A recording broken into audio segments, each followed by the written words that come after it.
देखिए, अभी हमने जो पढ़ा पिछले आपके वीडियोज में, तो वो पढ़ रहे थे हम डायमेंशनल एनालिसिस और उसके एप्लीकेशन, यानी what are the applications of dimensions. एक और एप्लीकेशन है डायमेंशन का कि to convert the system of units, to convert the system of units, to system of units, to convert system of units. अब देखिए, जैसे सिस्टम ऑफ यूनिट्स का मतलब क्या हुआ, जैसे एमकेएस है, एमकेएस, सीजीएस, एफपीएस। एफपीएस जो है वो आपके चलन में नहीं है, केवल आपका एमकेएस और सीजीएस में ही कन्वर्जन करना होता है।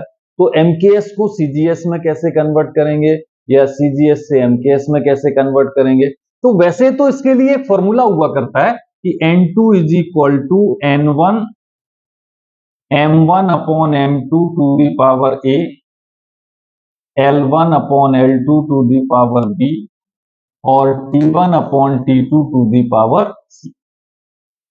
ये फॉर्मूला जहां पर क्या N1 numerical value in given system, N2 in required system, M1 L1 T1 in given system, M2 L2 T2 in required system, A, B, C are the dimensions of that quantity। तो जैसे मान लीजिए ये है, ये कहा जाए आपसे कि 1 newton into dyne, newton is the MKS unit of force, dyne is the CGS unit of force.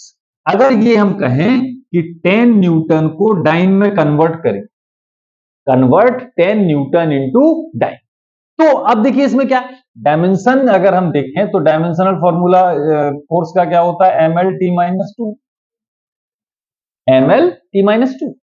तो यहां पर देखिए N1 कितना दिया है गिवन सिस्टम में 10, तो यानी 10 M1 अपॉन M2 पावर कितनी लगी है 1 लगा दीजिए, L1 अपॉन L2 पावर कितनी लगी है 1, T1 अपॉन T2 पावर कितनी लगी है -2।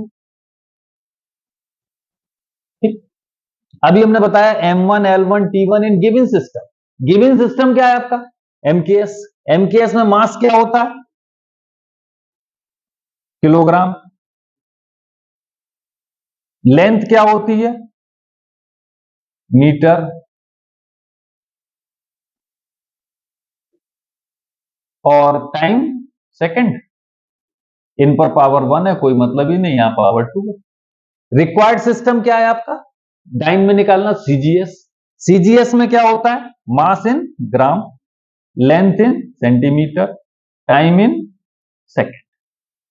अब किससे किस में कन्वर्ट करना है हमें, एमकेएस से सीजीएस में करना है। जब एमकेएस से सीजीएस में करेंगे तो यानी किलोग्राम को ग्राम में बदल दीजिए, कितना हो गया 1000 ग्राम, ग्राम, मीटर को सेंटीमीटर में 100 सेंटीमीटर अपॉन सेंटीमीटर, और सेकंड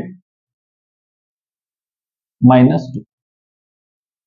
यहां से सेकंड कट गया, सेंटीमीटर से सेंटीमीटर कट गया, ग्राम से ग्राम कट गया। अब आपके पास क्या आया 10 इंटू 10⁻³ इंटू 10⁻², तो कितना हो गया 5 और 10⁻6 डाइन, 10⁻6 डाइन, यानी क्या निकल के आया कि 10 न्यूटन इज इक्वल टू कितना हुआ 10⁻6 dyne, 10 newton is equal to 10⁻6 dyne.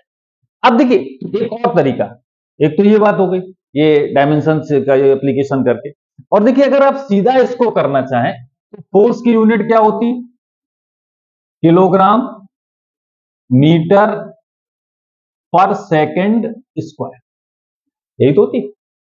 अब इसको किस में कन्वर्ट करना है ना सीजीएस में, तो अगर हम यहां पर 10 लेते हैं तो 10 इंटू किलोग्राम कितना हुआ 1000, मीटर कितना हो गया 100 और सेकंड तो सेकंड है, तो सीधा सीधा कितना आ गया, देखिए सीधा सीधा 10⁶ आ गया। It is the short trick और दिस इज कंप्लीट। तो इस तरीके से आप कर सकते हैं। अगर आपको अच्छा लग रहा तो वीडियो लाइक करें, शेयर करें और सब्सक्राइब करें अपने दोस्तों को। Thank you.